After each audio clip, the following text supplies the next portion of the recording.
Sudarlun menyambut kedatangan Pangdam Iskandar Muda Maijen TNI Muhammad Hasan bersama istri di Makodam Iskandar Muda Senin 20 Desember 2021 siang. Kedatangan Jenderal Bintang 2 ini di Makodam Iskandar Muda disambut hangat oleh ratusan prajurit.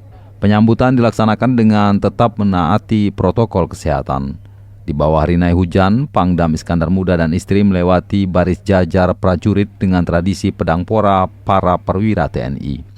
Suara gemuruh nyanyian dan tepuk tangan serempak prajurit dengan musik penuh semangat mengantarkan Pangdam Iskandar Muda dan istri ke gedung Malahayati Makodam Iskandar Muda.